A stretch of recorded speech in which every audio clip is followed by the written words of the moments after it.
Okay, hai, Assalamualaikum dan salam sejahtera. Selamat datang ke sesi siaran langsung Tanya Pakar bersama Putra Medical Center.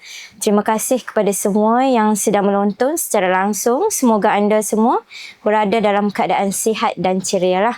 Okay, sebelum kita memulakannya, jangan lupa tekan butang like, follow dan share platform media sosial kami supaya lebih ramai dapat manfaat daripada perkongsian kesihatan pada hari ini. Okay, topik yang kita akan bincangkan pada hari ini ialah telinga bernanah, kenali punca, risiko dan rawatan. Okay, ramai yang menganggap telinga bernanah ni hanyalah jangkitan biasa, akan sembuh dengan sendiri. Ada juga yang memilih untuk membersihkan telinga menggunakan putik kapas atau membeli ubat tanpa mendapatkan pemeriksaan doktor. Okay, namun adakah semua itu benar? Bilakah keadaan ini memerlukan rawatan segera? Apakah risiko jika dibiarkan terlalu lama? Untuk menjawab persoalan-persoalan tersebut, bersama kita pada hari ini ialah Dr. Ahmad Hafiz, pakar bedah telinga, hidung, tekak dan leher ENT di Putra Medical Center. Selamat datang doktor dan terima kasih juga kerana sudi meluangkan masa bersama kami pada hari ini. Okay, sebelum kita memulakan perkongsian mengenai topik ini, mungkin doktor boleh memperkenalkan sedikit mengenai diri doktor dalam bidang kepakaran doktor. Okay, Assalamualaikum dan salam sejahtera semua. Saya Dr. Ahmad Hafiz, pakar ENT lah. Ear, nose and throat, hidung, telinga ataupun tekak. So kepakaran saya lebih kepada pesakit yang mengalami masalah hidung, telinga ataupun tekak daripada umur kanak-kanak dan juga dewasa lah. So insyaAllah hari ini sikit sebanyak kita akan berkongsi pengetahuan sedikit mengenai telinga bernanah lah. Okay, right. Okey doktor, ramai yang pernah mengalami masalah telinga berair ataupun keluar nanah, terutamanya dalam kalangan kanak-kanak lah. Namun masih ramai yang kurang memahami apakah sebenarnya yang dimaksudkan dengan telinga bernanah. Boleh doktor terangkan kepada penonton apakah itu telinga bernanah dan mengapa keadaan ini boleh berlaku? Okey, so pertama sekali semua kena faham bahawasanya kita manusia akan ada dua telinga lah, kanan dan kiri. Kemudian telinga pula biasanya akan dibahagikan kepada tiga bahagian lah. Kalau boleh nampak lah sedikit sebanyak, saya bawa model sedikit kecil lah. Telinga kita biasanya dia akan bermula daripada telinga bahagian luar sampai gegedang telinga. Belakang gegedang telinga dia ada satu ruang kosong yang bahagian telinga ini dia bersambung dengan bahagian hidung. Dan juga telinga luar, telinga tengah dan juga telinga dalam. Okey, telinga dalam biasanya lebih kepada bahagian saraf untuk pendengaran juga balance. Yang ni berada di dalam kita punya tulang telinga ataupun tengkorak. Okey, telinga bernanah ni sebenarnya adalah apa-apa sahaja cecair yang boleh keluar melalui lubang telinga ke luar. Okey, dan juga di dalam macam-macam bentuk lah. Ada yang keluar dia warna jernih, ada yang keluar dia tu warna yang macam sedikit pekat keputihan, ada juga yang keluar warna tu sedikit kita kata macam sedikit warna macam hingus, kepekatan likat macam hingus, dan juga ada yang berbau dan juga ada yang tidak berbau. So basically telinga bernanah ni ataupun apa-apa sahajalah cecair yang keluar melalui telinga. Okey, setakat itu saja. Okey, so doktor, selain pada itu boleh tak terangkan kepada kami apakah sebenarnya masalah telinga bernanah dan bagaimana keadaan ini boleh berlaku? Okey, so mungkin kalau lebih baik kita bercerita mengenai punca telinga bernanah. Okey, punca telinga bernanah. Punca telinga bernanah ni ataupun telinga berair, dia ada beberapa sebab lah. Yang paling biasanya adalah kita panggil berpunca daripada jangkitan telinga ataupun infection dalam telinga. Okey, infection telinga ni apa-apa sahaja jangkitan daripada telinga boleh dibahagikan kepada beberapa sebab lah. Okey, ataupun punca kuman tu sendiri. Okey, kuman dia sama ada boleh jadi kuman virus, kuman bakteria ataupun kuman fungus. Okey, ini tiga yang paling utama lah. Okey, so nombor satu puncanya adalah kita kata jangkitan kuman. Okey, nombor 2, boleh juga berlaku yang mana berlaku kita kata nombor 2 penyakit kolesteatoma. Kolesteatoma ni adalah penyakit yang mana badan kita ni secara normal dia mengeluarkan enzim, tetapi enzim ni sendiri menyebabkan menghakis sedikit kita punya telinga bahagian tengah, menyebabkan dia akan keluar berair telinga ataupun bernanah telinga lah. Okey. Kemudian seterusnya berlaku kita panggil ketumbuhan telinga. Ketumbuhan di dalam telinga juga menyebabkan telinga itu bernanah juga. Okey. So ni adalah antara punca-punca yang utama lah, ataupun mungkin atau bahagian punca lain di mana adanya wujudnya benda asing di dalam telinga. Macam biasalah kita kadang-kadang rasa macam gatal sikit telinga, kita pun korek telinga, ataupun cotton bud, putih kapas tertinggal dalam telinga. Jadi bila tertinggal itu menyebabkan telinga itu akan jadi bernanah, ataupun budak-budak duk main Lego, main pensel, main apa lah.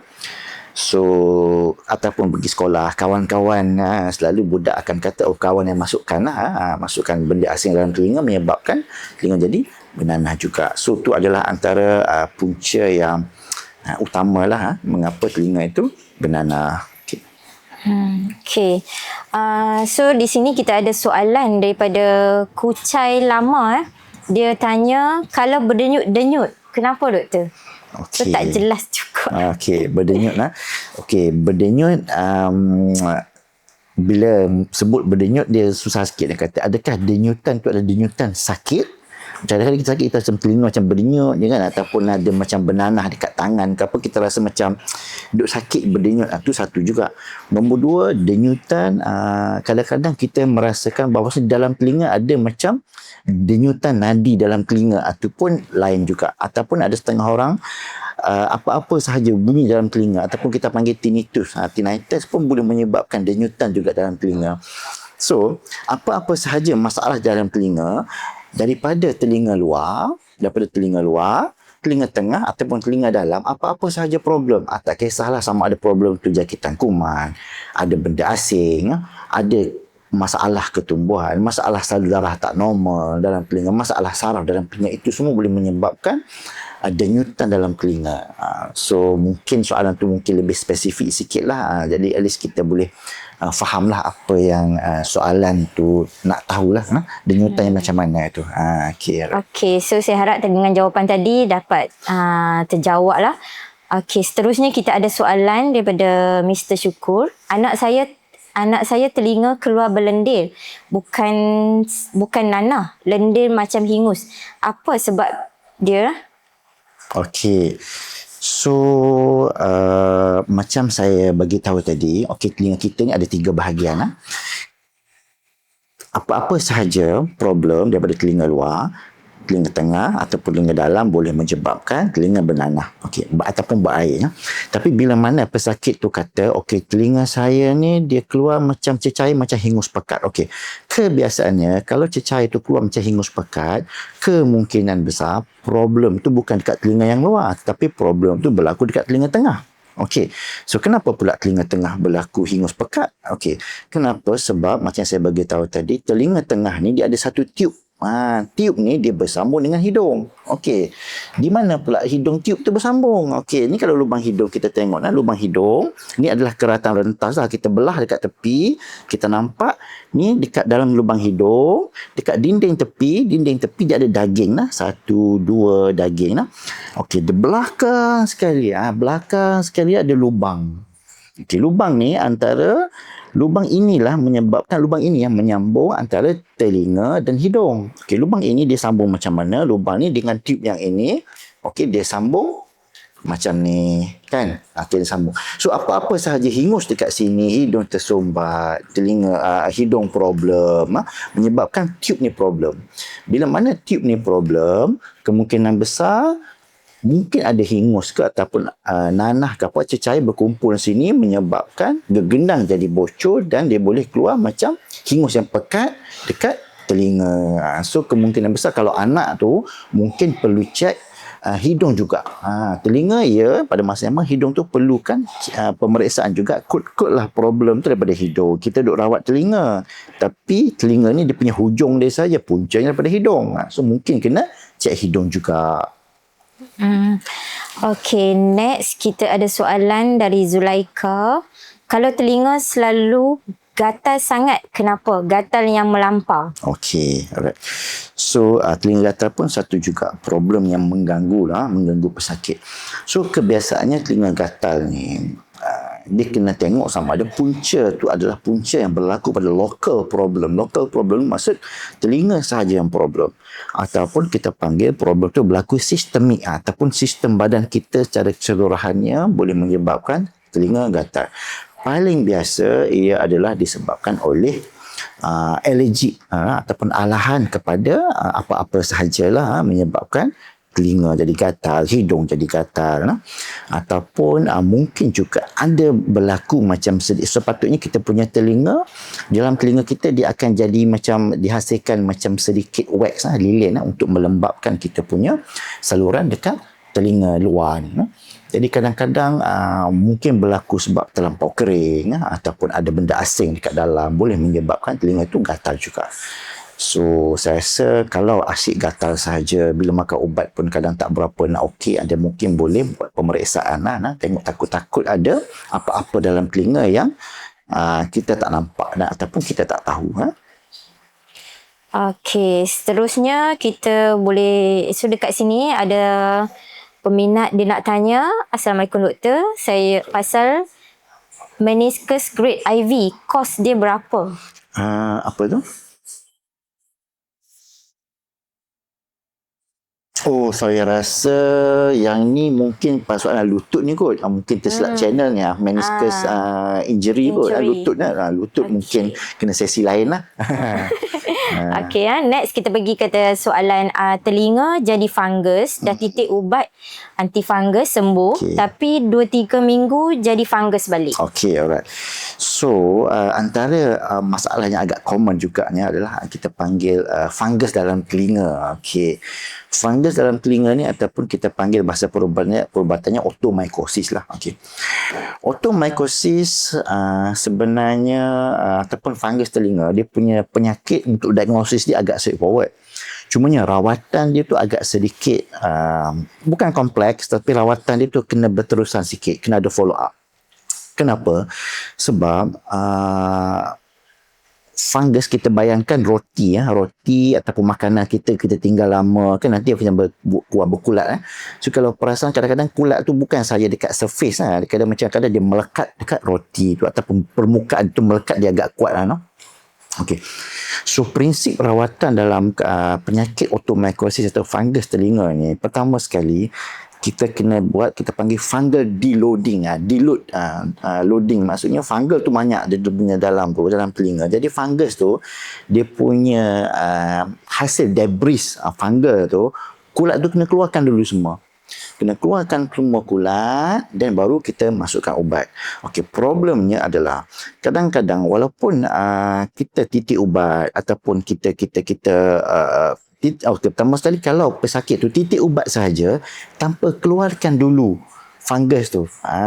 Jadi dia punya saki-baki tu kadang ada dekat situ menyebabkan dia akan tumbuh balik. Okey.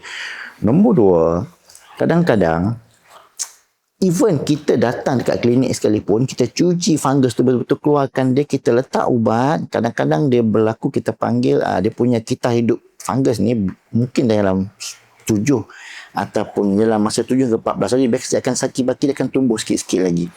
So setiap kali tumbuh biasanya kita nak buat apa, dia kena cuci dulu, masuk ubat. Mungkin kita bagi follow up seminggu ataupun 10 hari ataupun 2 minggu, datang lagi sekali, kebiasaan akan ada lagi sedikit saki-baki fungus tu, datang lagi sekali untuk kita cuci untuk kali kedua dan juga baru sambung ubat balik. So kalau untuk penyakit fungus ni, dia penyakit dia agak, kita kata agak straightforward, tapi rawatan dia tu kena berterusan sikit mungkin. So kalau mana-mana pesakit datang ada jangkitan fungus kulat, sekali datang penyakit tu settle, insya-Allah, alhamdulillah, tu adalah bonus lah. Biasanya memerlukan pesakit kadang-kadang 2 kali, 3 kali sebab dia kena keluarkan dulu baru masuk ubat. Tumbuh lagi. Keluarkan dulu, masuk ubat. tumbuh lagi. So biasa kali kedua dia tumbuh ataupun fungus tu dia merebak, biasanya dia tak sebanyak yang first lah. So biasanya kena buang dulu baru masuk ubat. Okey, so jelas ya di situ.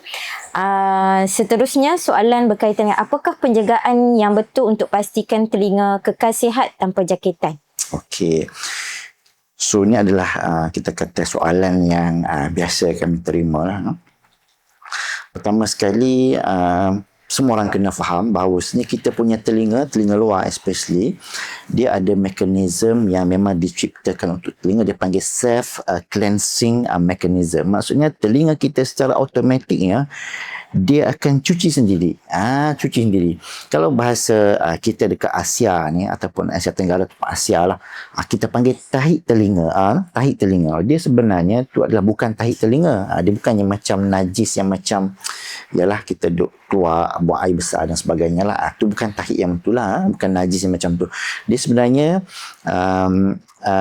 tahi telinga ataupun bahasa perubatan kita panggil earwax ataupun serumen. Benda ni adalah normal production yang telinga kita keluarkan, telinga kita hasilkan untuk bagi telinga dalam telinga luar kita ni, nak bagi dia sedikit lembap dan berminyak. Okey. So, penjagaan yang pertamanya adalah pastikan telinga kita ni kalau boleh kita jangan korek. Jangan korek apa-apalah. Pakai cotton bud. Ada setengah orang pakai kunci pun ada, besi pun ada. Bila mana kita korek di dalam telinga, kita boleh buat dua benda lah. Pertama sekali, bila kita korek dalam telinga, pertama sekali kita boleh mencederakan kita panggil telinga mencederakan, menyebabkan berlaku luka, berdarah, gegendang, bocor dan sebagainya. Kedua, kita boleh introducekan infection daripada luar. Kita pun tak sure kita punya putik kapas, kita punya kunci besi tu bersih ke tak bersih. Jadi bila mana kita masuk dalam telinga, kita boleh introduce infection. Okey. So pertama sekali kalau boleh elakkan telinga daripada kita korek telinga lah.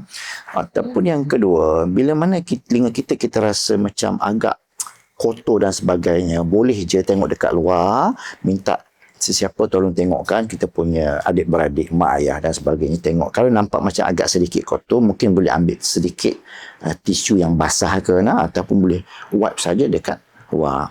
Seterusnya, bila rasa telinga tu rasa macam sedikit tersumbat, kurang dengar, dia mungkin boleh pergi cek dengan doktor tengok. Kadang-kadang doktor akan tengok bila mana nampak macam telinga tu agak tersumbat. So, bagaimana doktor yang rasa confident untuk nak bersihkan sedikit telinga, nak buang sedikit telinga yang tersumbat, dan mungkin diorang akan cuci lah. Ataupun mungkin kalau nampak macam tak teruk sangat, mungkin doktor akan bagi ubat untuk cair tahi telinga dulu ataupun earwax dulu. Okay, kemudian mungkin ada follow up dan sebagainya lah.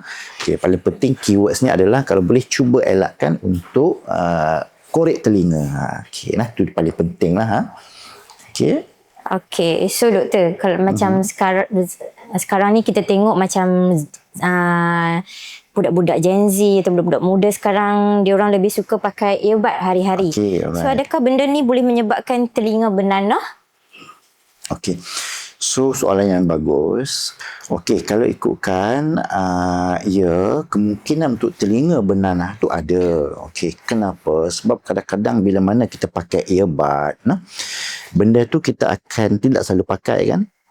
Kadang kita pakai, kita cabut, kita letakkan dekat mana-mana lah, atas meja dan sebagainya lah. Kemudian sebelum kita masukkan dekat dalam, kadang-kadang benda tu dah terkena sedikit, kita panggil tempat yang tak bersih. Tangan kita pun mungkin agak ada masalah sikit pada masa tu yang tak bersih, menyebabkan kita ambil benda earbud masuk ke dalam telinga. Okay, so dia ada risiko untuk menjadi infection, especially kita panggil fungus infection kulat lah. So yes, of course jawapannya ya. Ya. Okey, so kita teruskan dengan soalan, bagaimana seseorang boleh tahu sama ada masalah telinga yang dialami hanya ringan atau sudah memerlukan pemeriksaan pakar ENT? Okey.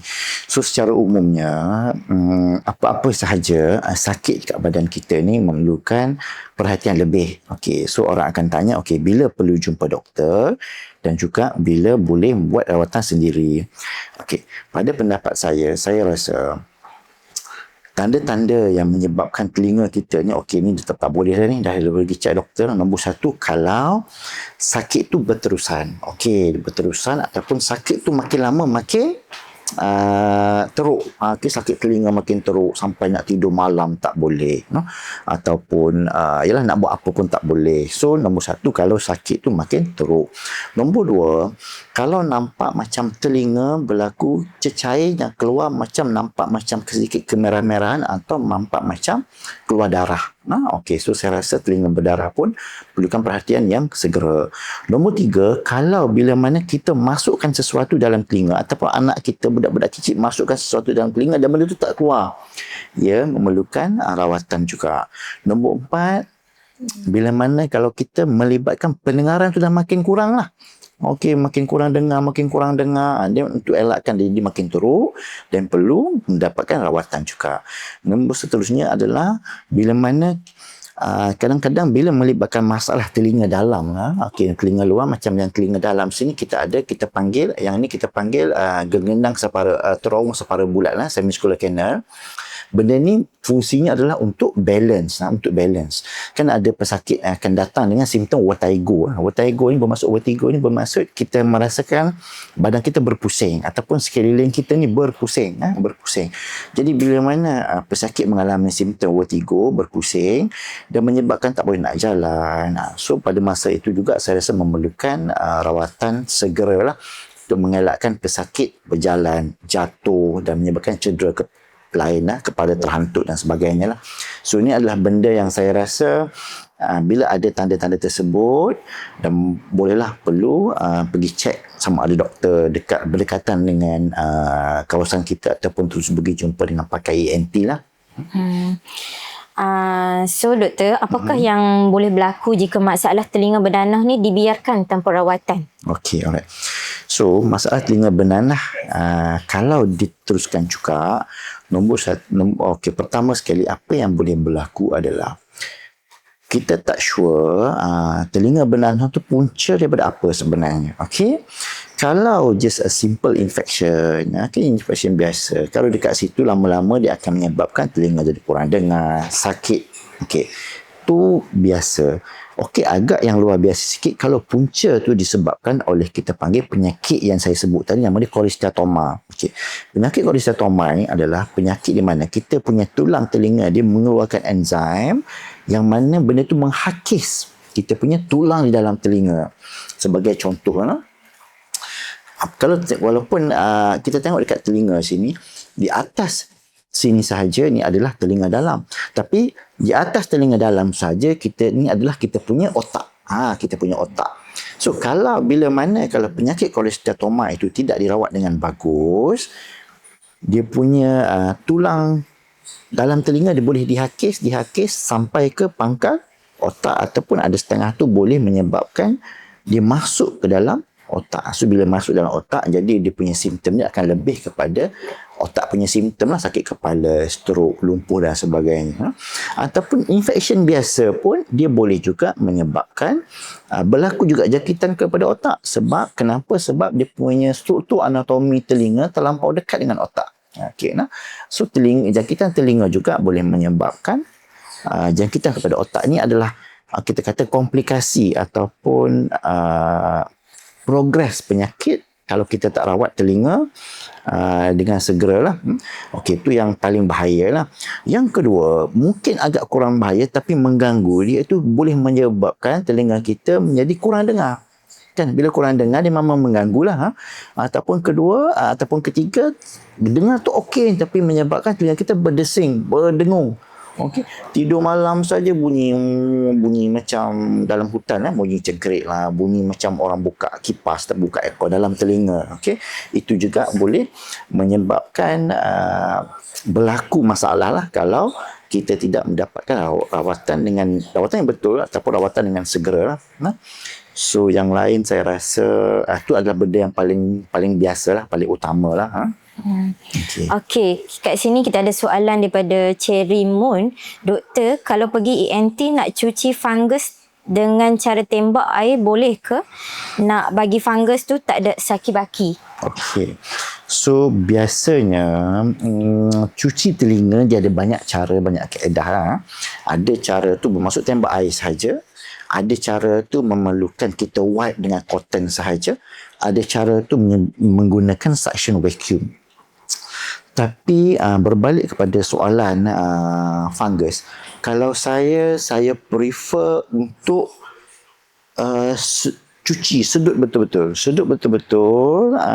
Sebab fungus macam saya sebut tadi, kalau let's say imagine ni lubang telinga, dia akan melekat dekat dinding. Kalau kita sekadar sembuh air sahaja, kebiasaannya dia susah untuk nak keluarkan semua. Tu nombor satu. Nombor dua, kalau kita punya telinga, anatomi struktur telinga kita ni, kalau perasan gambar ni, dia bukannya straight macam dinding kosong macam tu, dia bukan. So ada yang mana dekat dalam sini, dekat depan, dekat gegenang telinga, dekat bawah ni, dia macam ada longkang sedikit. Kita panggil sulcus dekat situ. So kadang-kadang bila sembuh air sebagainya, mungkin juga ada sedimen ataupun debris daripada fungus tu, dia boleh tersangkut dekat celah ni, menyebabkan dia akan merebat dekat situ pula. Dekat luar ni mungkin boleh keluar, tapi bila mana dia masuk dekat situ pula, dia jadi satu masalah pula, sebab dia melekat dekat situ dan membiak dekat situ. Jadi kalau pada saya prefer, saya punya preference, saya suka untuk kita masukkan kamera ke, ada setengah tu klinik dia ada mikroskop, tengok betul-betul dekat semua kawasan yang mana possibility ataupun kita nampak saki-baki fungus tu, kita cuba sedut ataupun keluarkan lah. Okey, ini mungkin soalan terakhir. Bilakah dalam keadaan telinga bernanah memerlukan prosedur ataupun pembedahan? Okey, alright. Okey, so telinga bernanah sini macam prosedur rawatan ni adalah bergantung kepada punca dia. Okey. Kalau punca tu sekadar macam just jakitan dekat telinga luar sahaja, dan hanya apa yang kita boleh buat hanyalah cuci. Maksud cuci macam mana? Macam tadilah, sedut ke, sembuh air ke, vacuum ke, pakai kapas ke. Okey, so nombor satu, kalau telinga dekat luar saja, memerlukan je cuci saja. Tapi kalau nanah tu sebab oleh telinga dalam, kenapa telinga dalam yang macam hingus pekat tadi dia keluar dekat lubang telinga? Kenapa? Sebab mungkin gegendang tu bocor. Bila mana gegendang tu bocor, dan kita akan tengok sama ada pesakit ini memerlukan operation ataupun tidak, bergantung kepada umur pesakit, kerja dia, pendengaran dia macam mana, dan beberapa benda lagi lah kita akan tengok. So kalau bila mana telinga bernanah tu disebabkan oleh gegendang bocor, dan mungkin bila nanah tu kering dan pesakit itu memerlukan operation untuk tampal gegendang telinga, itu memerlukan operation juga. Okay. Tetapi dalam banyak-banyak keadaan, yang paling penting saya highlight lagi sekali adalah bila mana pesakit itu mengalami penyakit cholesteatoma. Okey, cholesteatoma ni kenapa? Sebab perangai penyakit ni memang menghakis. Okey, selagi mana kita tak buang enzim ataupun kantung yang menghakis tulang itu, dia akan terus merebak dan menghakis sekeliling telinga. Jadi kalau kes macam tu, 100% sepatutnya, kalau kita tengok, boleh tengok kepada lokasi dia lah. Okay, kalau sepatutnya benda tu memang memerlukan operation lah. Okay, kalau penyakit cholesteatoma biasanya dia akan berakhir dengan operation. Okay. So nombor satu, ataupun seterusnya, kalau kita tengok di dalam telinga ini ada benda asing, especially kalau macam kita panggil cickenet lah, ataupun kutu babi, kerana sebab benda tu kadang-kadang dia masuk dalam telinga dan menyebabkan telinga tu sangat sakit. Yang itu juga memerlukan minor operation, ataupun dia sebenarnya bahasa, kalau pesakit tu boleh tahan, kadang-kadang kita boleh buang betul dekat klinik biasa saja. Dekat klinik pun boleh buang. Tapi bila mana benda tu berlaku dekat kanak-kanak, sebab apa-apa operation telinga ataupun prosedur telinga, pesakit tidak boleh bergerak. Dia memang kena duduk diam-diam, sebab dalam telinga, lubang telinga kita ni sempit saja. Nombor dua, gegendang telinga pula ada. Gegendang telinga ni sangat nipis. Sedikit, kalaulah bayangkan gegendang telinga sangat nipis, ada pula kita panggil kutu babi ataupun cickenet tu, ataupun tempiras ataupun pirah menggigit gegendang telinga. Nak tarik tu satu hal juga, sakit. Nombor dua, bayangkan dia punya kuku menggigit hingga ke dia boleh koyak gerganan telinga, ataupun budak bergerak-gerak, dia boleh cedera juga telinga. Okey. So itu juga memerlukan kita panggil pembedahan. So tak semua sakit telinga memerlukan pembedahan, bergantung pada punca. Tapi sedikit, walaupun saya ada highlight sedikit, sebab saya banyak sebut pasal cholesteatoma penyakit ni. Okey, so nanti ada juga orang tanya, okey doktor, macam mana nak bezakan nanah penyakit cholesteatoma dengan nanah telinga biasa? Okey, ini benda yang sangat penting juga. Okey, pertama sekali, kalau penyakit cholesteatoma ni, nanah dia dihasilkan adalah disebabkan oleh enzim itu yang menghakis tulang. Okey. Berbeza dengan kalau jangkitan telinga biasa. Jangkitan telinga biasa, biasanya nanah dia akan asyik dia terkeluar. Okey. Dan bau dia pun mungkin tak berapa nak bau busuk. Tapi kalau penyakit cholesteatoma ni, nanah tu hanya akan keluar bila mana enzim tu menghakis sahaja. Okay. So bila dia menghakis, mungkin dia akan keluarkan sedikit nanah, tapi nanah tu jumlah dia tak banyak. Mungkin kita rasa macam tak selesa, kita pun letak sikit-sikit kapas dekat luar, tengok ada sedikit, kita punya kapas tu mungkin basah sikit.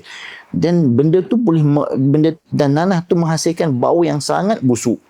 Sebab kenapa busuk? Sebab tulang tu yang dihakis. Jadi tulang tu bila dihakis, nanah tu kan jadi bau busuk. So poin utamanya adalah nak bezakan penyakit cholesteatoma dengan penyakit nanah yang biasa. Okey. Satu, jumlah nanah cholesteatoma dia sikit, tapi penyakit nanah biasa telinga mungkin dia banyak. Nombor dua, yang paling penting bau lah. Cholesteatoma ni biasanya nanah dia memang berbau, dan nanah biasa ni mungkin dia tak berapa nak berbau lah. Okey, cholesteatoma ni pula, nombor tiga, nanah ni berlaku secara tiba-tiba tanpa demam, tanpa sakit, tanpa selsema. Tapi nanah di telinga ni biasanya disebabkan oleh kita ada jangkitan selsema, sebab hidung telinga bersambung, jangkitan selsema juga kat telinga bernanah, ataupun kita korek telinga dan dia baru bernanah, atau benda asing masuk air telinga bernanah, dia ada punca yang agak straightforward. Tapi cholesteatoma ni biasa tidak ada apa-apa pun tiba-tiba nanah terkeluar. Tu pun ada 3 benda yang pesakit kena perhatikan lah. Sebab kenapa saya highlightkan sikit, sebab kalau penyakit cholesteatoma ni, kalau rawatan awal, insya-Allah dia punya outcome dia sangat bagus. Tapi kalau makin menunggu, kita tunggu untuk dapatkan rawatan, problem dia kita tak sure hakisan dia tu pergi sampai mana dah. Jadi makin lama dia menghakis, makin banyak kawasan yang dihakis, dan mungkin makin masalah dah, operation dia makin besar lah. So saya rasa okey, itu sajalah. Yang lain okey, itu cukup. Mungkin nampaknya masa pun menceremburi kita. So terima kasih Dr. Ahmad Hafiz atas perkongsian yang sangat jelas dan bermanfaat tadi. So saya percaya ramai penonton hari ini lebih memahami bahawa telinga nanah ni bukanlah masalah yang boleh dipandang ringan. Pemeriksaan dan rawatan awal amat penting bagi mengelakkan komplikasi seperti kehilangan pendengaran atau jangkitan yang lebih serius. So, di sini saya ucapkan terima kasih bersama kami dalam sesi Tanya Pakar hari ini. Jangan lupa like, follow and share platform media sosial Putra Medical Center untuk mendapatkan lebih banyak perkongsian kesihatan daripada pakar-pakar kami. Okay, saya Nurul bersama Dr. Ahmad Hafiz mengucapkan ribuan terima kasih. Assalamualaikum dan jumpa lagi dalam sesi Tanya Pakar yang akan datang.